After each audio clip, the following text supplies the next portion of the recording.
Gracias, Paola. Buenos días. Efectivamente, qué buena presentación. Creo que ya no tengo nada más que decir. Ay, no me digas eso, por favor.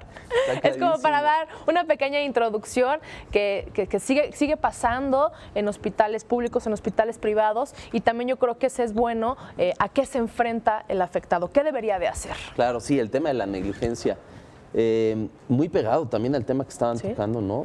Si tú ves los periódicos, hoy día te encuentras muchas noticias que tienen que ver con, en ocasiones, adolescentes que para practicarse un aborto o en el parto hay temas de negligencia médica relacionados. Pero, bueno, en realidad lo que la persona a lo que se enfrenta, y aquí tiene que ver, la doctrina es muy parecida a la realidad en esta ocasión, a diferencia de otras, es que podemos encontrar tres tipos de situaciones que sucede con los médicos en general, que es una prestación de servicios. Pero lo que podemos encontrar, mira, es que el doctor sea o negligente, como tú bien decías, o que tenga impericia, o sea, que no sepa lo que está haciendo, o que sea imprudente, que tome una decisión incorrecta en el momento, no por negligencia, sino porque pues, no es la que correspondía o se aceleró. O no tener el diagnóstico acertado, ¿no? Exactamente, ¿no? Porque el diagnóstico es importantísimo. Muy importante. Ahora, mira, en esto hay que también tener muy claro que la ciencia médica, y eso lo defienden ellos con toda razón, no es una ciencia de resultados. Es decir, el doctor no se puede comprometer a curarte, lo que se puede comprometer es a utilizar los medios a su alcance para darte el mejor bienestar posible.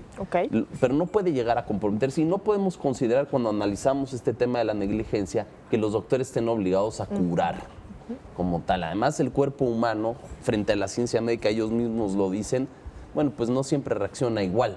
Sí, cada cuerpo reacciona diferente, por lo tanto los diagnósticos siempre van a ser cambiantes o diferentes, ¿no? Claro, así es. Y luego en este ambiente pues también encontramos no solo a los doctores, sino a los hospitales. Entonces, cuando hablamos de negligencia médica, tenemos que pensar tanto en el equipo médico, porque no solo es el doctor, sino todo el equipo médico que interactúa con él, y a su vez las instalaciones o el hospital que se hace cargo del tratamiento del paciente. Y luego el camino que tiene que seguir la persona que ha sufrido un daño, y este daño puede ser físico, que puede ser la pérdida desde un miembro hasta la pérdida de la vida, que es el caso más dramático. Pero ahora a los doctores les va mejor, ¿eh? Déjame decirte que en el Código de Hammurabi, por ejemplo, que es del siglo XVIII a.C., decía ya desde entonces que si el doctor, por ejemplo, le sacaba el ojo al paciente, pues le aplicaban la amputación de mano. Hoy les va mejor. Tenemos una legislación menos fuerte. Encontramos varios tipos de responsabilidad. La responsabilidad civil, que es en la que yo puedo, si soy el paciente afectado, reclamar que me paguen dinero por concepto del daño que me hicieron, es decir, la pérdida de mi patrimonio, lo que yo pagué, porque en ocasiones hay doctores que puedes dar, por ejemplo, prescribir una medicina o un tratamiento que no es necesario. Y ahí tengo un daño porque estoy pagando un dinero o una hospitalización o una intervención que no hacía falta y estoy perdiendo un dinero. Ese es el daño. También puedo reclamar los perjuicios, que es el dinero que yo hubiera obtenido si no hubiera tenido que pagar ese dinero, porque normalmente son los intereses. Pero también existe el daño moral, que es la pérdida de la autoestima de la persona, en pocas palabras. Y eso frente a la sociedad. Y eso también se puede traducir o se debe traducir en un monto económico. Eso es lo que les podemos demandar. Hay otros dos tipos de responsabilidad. Esta que vimos fue la civil, pero también hay una penal. No hay un tipo penal específico donde yo pueda decirle al Ministerio Público, oye, sanciónalo con esto que es para los doctores. No en el Código Penal Federal. Sí, en algunos estados hay unos tipos especiales. Esto es muy discutido en el medio de los abogados, si debe haber tipos especiales o no. Y también está la responsabilidad administrativa. Son tres responsabilidades: civil, en algunos casos penal, y la administrativa. Sí, que puede ser incluso que el doctor ya no pueda ejercer la práctica de la medicina. Yo creo que eso es lo más grave, ¿no? Que perdería su cédula profesional. Eso en ocasiones es lo más grave, pero en ocasiones sería lo mejor, tratándose de cualquiera de los profesionistas que por ley tienen que tener una especialidad para prestar sus servicios. Ahora, hay una alternativa, que es una buena alternativa, porque toda alternativa en México y en todo el mundo que nos implique no ir a los tribunales siempre es mejor. Y es la Comisión Nacional de Arbitraje Médico. con las delegaciones en los estados. Donde podría proceder el afectado, podría acudir ahí a recibir una orientación y después, pues, ya como la función o lo que iría a desarrollar, ¿no? Previo al juicio. Le diste pero en el clavo, porque lo primero es atención y orientación que debe hacer la Comisión Nacional. Lo más importante en muchas ocasiones, Pablo. Sí. Estamos mal informados. Es muy difícil para nosotros como ciudadanos, entender, y no como ciudadanos, sino como persona.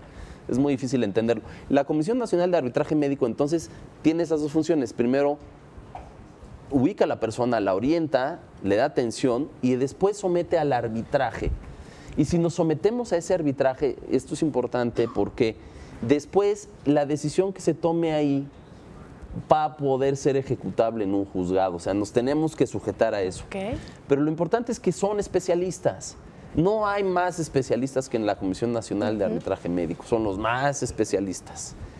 En un juzgado, si vamos a un juzgado, pues tenemos que estar a expensas de peritos médicos, de opiniones, y es un tema muy delicado. La línea es muy delgada de la responsabilidad. Para probar la negligencia de un doctor es muy difícil. Y no es difícil por, digamos que, por una situación en concreto, sino porque es siempre difícil en el actuar de una persona probar que esa persona lo hizo de manera negligente o...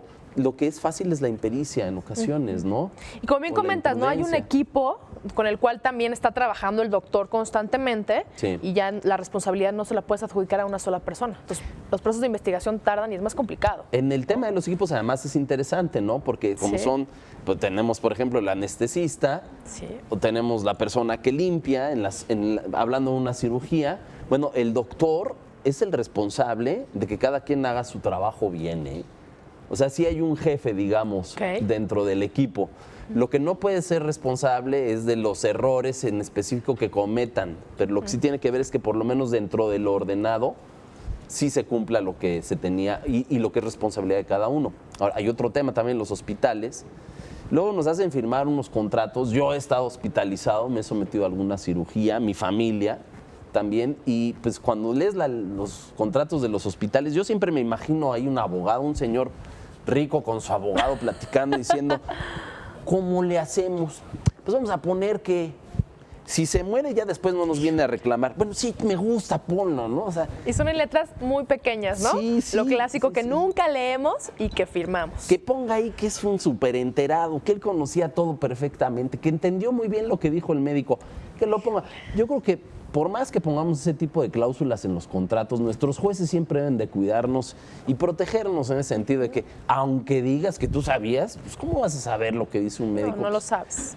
Tienes entendimiento, eres mayor de edad, te haces responsable de tus actos, pero no puedes tener el mismo nivel de entendimiento. Exigirnos eso me parece injusto y por más que me lo pongan en los contratos, creo que no aplica. Pero ahí están los contratos hospitalarios, ¿no? Siempre hay que atender de todas formas a ellos y leerlos. Este tema de la negligencia, como te digo, es una línea muy delgada, la que separa la buena praxis con la mala praxis. La impericia es más fácil de probar, la negligencia es muy complicada, y más cuando se trata de variables como lo es la ciencia médica, que es una ciencia exacta en algún sentido, pero pues el cuerpo humano no siempre reacciona de la misma manera. No, y además comentas algo muy importante, ¿no? Siempre queremos saber el diagnóstico exacto, pero nos tenemos que someter a todo tipo de tratamientos, de estudios, quizás para pasar un protocolo, ¿no? Porque un doctor no va a dar un diagnóstico erróneo, porque entonces entra ya en temas legales. Yo creo que siempre también es informarnos, como siempre recibir la orientación y visitar www.conamed.gov.mx. Pablo Cáceres, muchas gracias. Gracias, Paula. Feliz miércoles. Igualmente. Y nosotros vamos a un corte chiquitito, no le cambie, esta mañana de miércoles con